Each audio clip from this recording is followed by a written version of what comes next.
ये है दिल्ली दर्पण।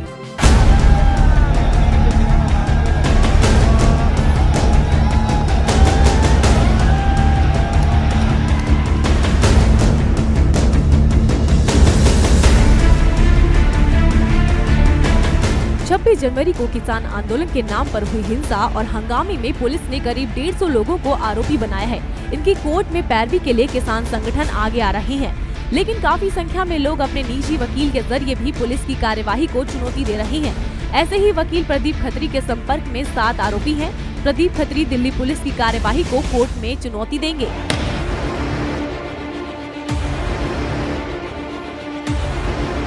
ये है एडवोकेट प्रदीप खत्री, किसान आंदोलन में पुलिस द्वारा बनाए गए एक आरोपी के वकील हैं। इनका कहना है कि इनके संपर्क में करीब 7 आरोपी हैं जो दिल्ली पुलिस के आरोपों को नकार रहे हैं और उसे कोर्ट में चुनौती दे रहे हैं।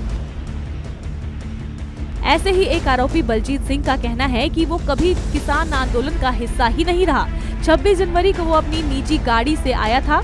इसी दौरान उसकी टक्कर पुलिस की गाड़ी से हो गई और उसे गिरफ्तार कर लिया गया। उन्होंने बताया कि जो किसान है वो एक्स आर्मी मैन है। उसके बाद 26 जनवरी को ही वो पहली बार आया था, गाजीपुर मॉडल से होते हुए आया था। उससे पहले उसने किसी भी आक्रोश में या किसी भी किसान के आंदोलन में पार्ट नहीं लिया। वो 26 जनवरी को जो ट्रैक्टर परेड थी उसका हिस्सा बनने के लिए आया था यहाँ पे। और उस दिन जिस दिन ये ट्रैक्टर परेड हो रही थी वो अपने किसी ट्रैक्टर में नहीं था, वो अपने निजी वाहन में था। वहां पे उनके साथ बाई चांस की बात है, किसी गलती से आपने देखा होगा उस टाइम पे जो भयानक माहौल था, चीजें बड़ी अव्यवस्थित थी, there was chaos in the country, chaos in the capital. तो हो सकता है वहां पे उनकी गाड़ी किसी हमारे पुलिस ऑफिसर से टकराई। अब पुलिस ऑफिसर से टकराई, उसके बाद उनके खिलाफ मुकदमा दर्ज किया गया। अभी वो कस्टडी के अंदर है, वो मंडावली जेल के अंदर है। गौरतलब है कि 26 जनवरी 2021 को किसान आंदोलन के नाम पर दिल्ली में हिंसा हुई। इस हिंसा में करीब 400 पुलिसकर्मी घायल हुए तो कथित किसान भी बड़ी संख्या में घायल हुए। दिल्ली पुलिस ने हिंसा पर कई धाराओं के तहत करीब 125 लोगों को आरोपी बनाया है। किसान संगठनों ने ऐलान किया है कि दिल्ली पुलिस द्वारा गिरफ्तार किए गए सभी लोगों की कोर्ट में पैरवी करेंगे, लेकिन इसके बावजूद कुछ आरोपी निजी तौर पर अपने वकील करके इसे कोर्ट में चुनौती दे रहे हैं। इनका कहना है कि कोर्ट में पुलिस की थ्योरी का पोस्टमार्टम करेंगे, लेकिन वकील इस पर क्या दलील देने वाले हैं वो अभी खुलकर बोलने से बच रहे हैं।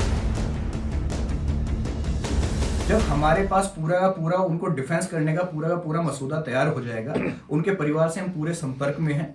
इनकी मैं आपको एक बात बता दूं कि इनके खिलाफ कोई भी आपराधिक प्रवृत्ति नहीं है, इनकी आपराधिक इनका पृष्ठभूमि नहीं है।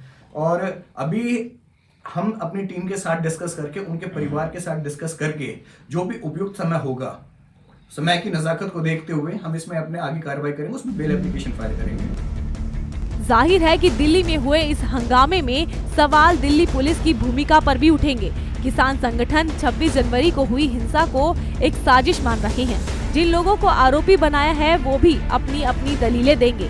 जाहिर है आंदोलन और किसान पर चल रही राजनीति के साथ साथ अब एक जंग कोर्ट में भी चल पड़ी है। जाहिर है इसमें भी दिल्ली पुलिस को अपनी साख बचाना एक चुनौती होगी। दिल्ली दर्पण टीवी के लिए डिम्पल भारद्वाज के साथ राजेंद्र स्वामी की रिपोर्ट।